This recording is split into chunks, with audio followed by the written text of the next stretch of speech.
네, 안녕하세요. 방금 소개받은 오픈인프라 한국 커뮤니티 대표로 활동하고 있는 조성수입니다. 제가 감기가 거의 다 나았는데 아직 기침 귀신이 안 떨어져가지고 중간에 좀 기침을 자주 할 것 같은데 미리 양해 부탁드립니다. 오늘 제가 할 이야기는 우리가 흔히 아는 오픈소스라고 부르는 그런 개념들에서 이번에 새로 나온 리전허브라는 오픈인프라 커뮤니티에서 만든 전략에 대해서 소개를 해드릴 텐데요. 우리가 오픈소스 활동이라고 한다면은 글로벌 개발자들, 글로벌에 있는 모든 사람들이 다 같이 활동하는 것인데 이 개념은 지역에 특화한 그 지역만을 위한 그런 전략이라고 봐주시면 됩니다. 현재 저는 2017년도부터 오픈스택 엔지니어로 근무를 하고 있고요. 2017년도부터 똑같이 오픈스택, 지금 오픈인프라로 이름이 변경이 되었고요. 오픈인프라 한국 사용자 모임의 부대표와 대표를 같이 역임을 하면서 운영진으로 활동을 하고 있습니다.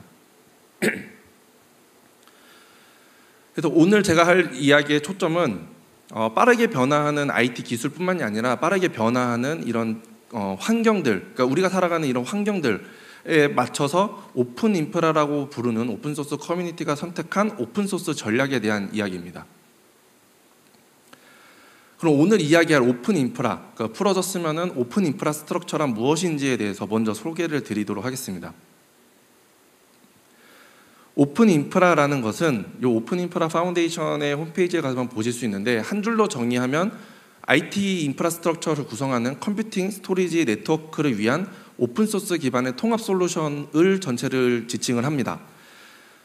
쉽게 그 네 가지 키워드로다가 대표할 수 있는데요. 당연히 오픈소스로 소스코드가 공개가 되어 있어야 되고, 그리고 다른 소프트웨어들 아니면은 다른 기기들과 호환 가능성을 유지를 해야 되는 점이 있습니다.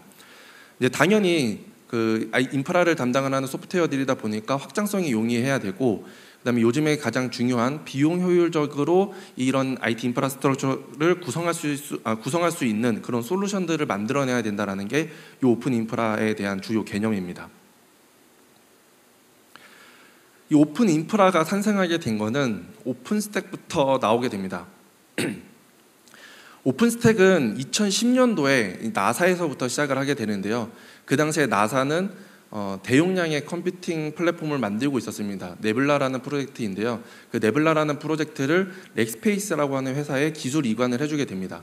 기술 이관을 해주면서 내온 조건은 앞으로 만들어진 소프트웨어는 오픈소스로 공개를 해야 되고 요거를 렉스페이스 독점적으로 개발하지 말고 다른 회사들과 같이 이제 협업해서 개발을 하는 그런 오픈소스로다가 만들어야 된다라고 해서 렉스페이스한테 이관을 해줍니다.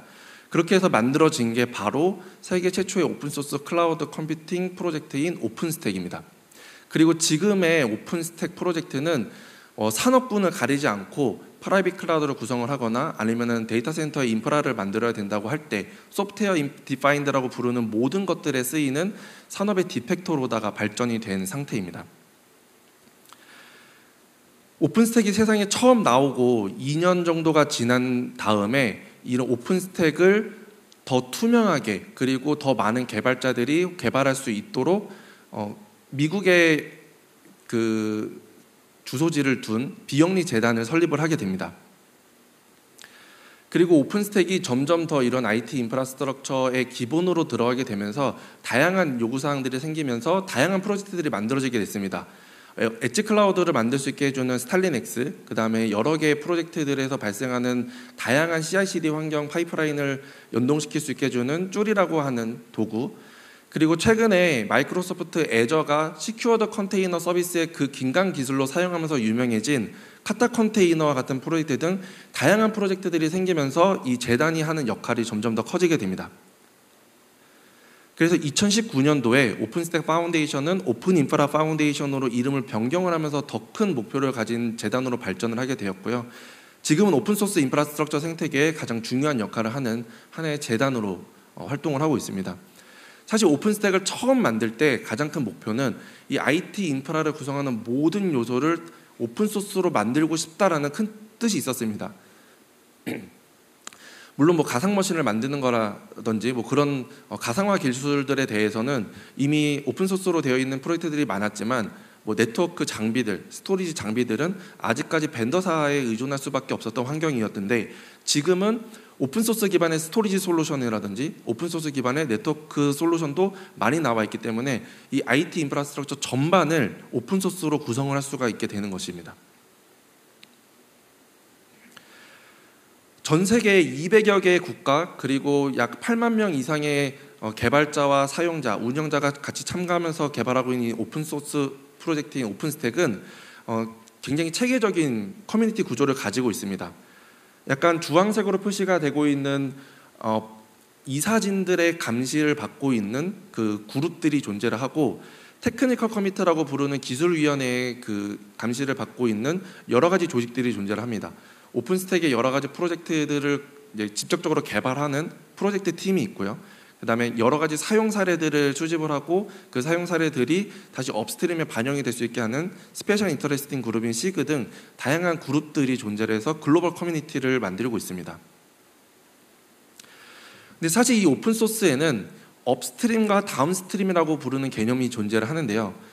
업스트림이라고 한다면은 제가 방금 말씀드린 글로벌에서 일어나는 오픈소스에 직접적으로 기여하는 그런 활동들을 의미를 하게 됩니다. 반면에 다운스트림은 업스트림에서 만들어져 있는 소프트웨어를 결국에는 누군가를 사용을 해야 의미가 있잖아요. 그거를 사용하는 그런 아랫단의 이야기를 합니다. 주로 유저 그룹이라고 하는 커뮤니티들이 이런 다운스트림의 역할을 수행을 하고 있는 거죠.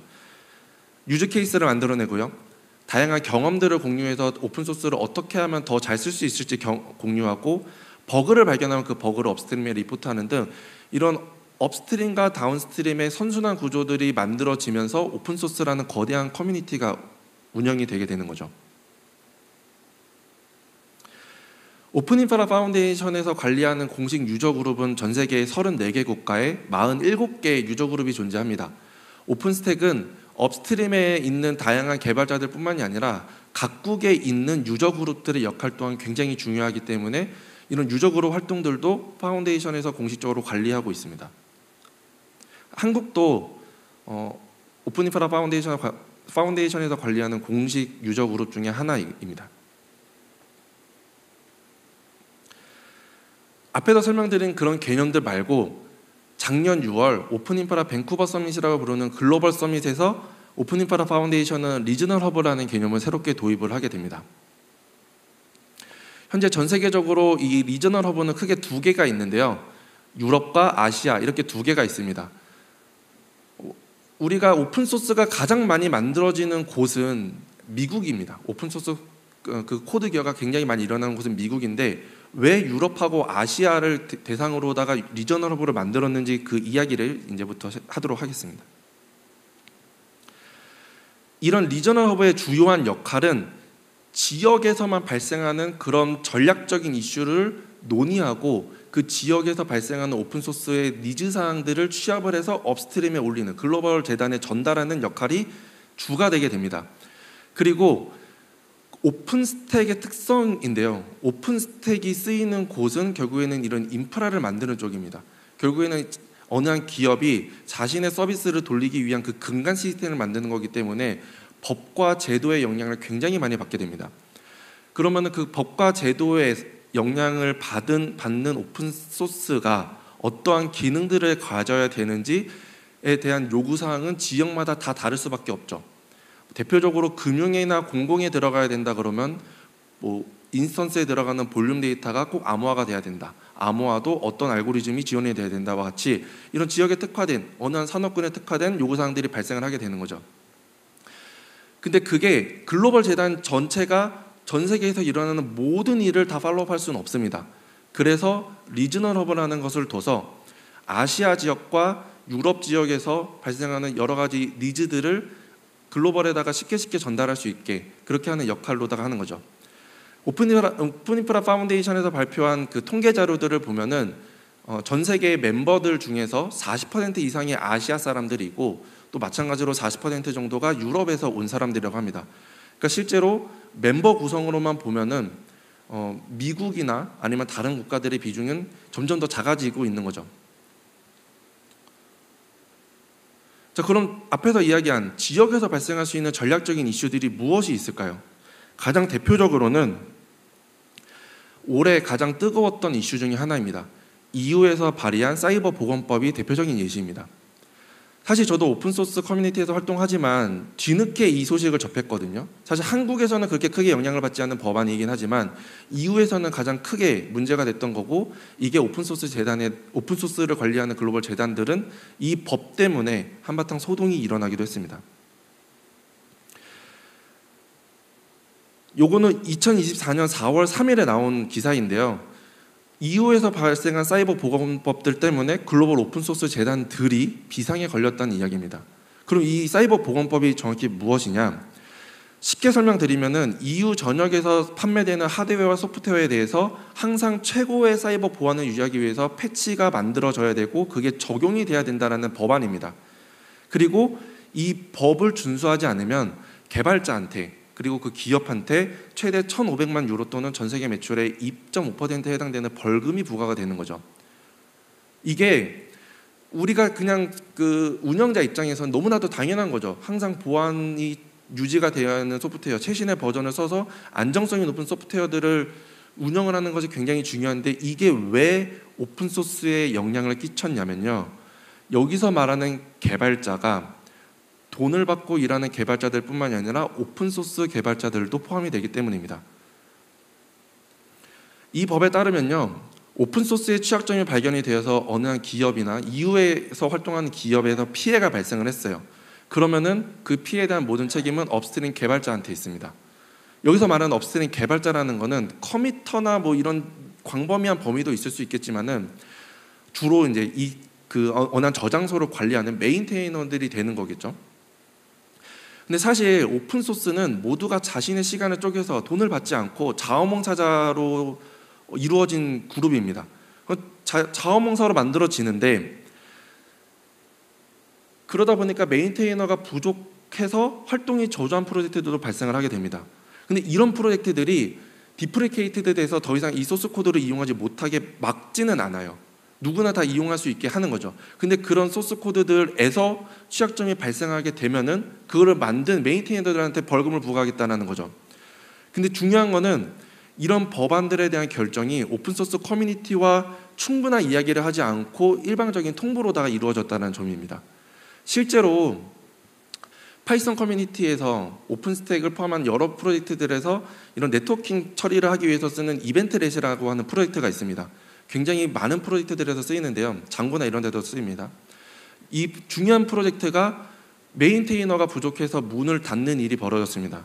그래서 지금 오픈스택 커뮤니티를 포함해서 다른 커뮤니티들에서는 이 이벤트렛을 걷어내고 다른 오픈소스로다가 어떻게 대체할 것인지를 논의하는 게 가장 큰 주제인데요.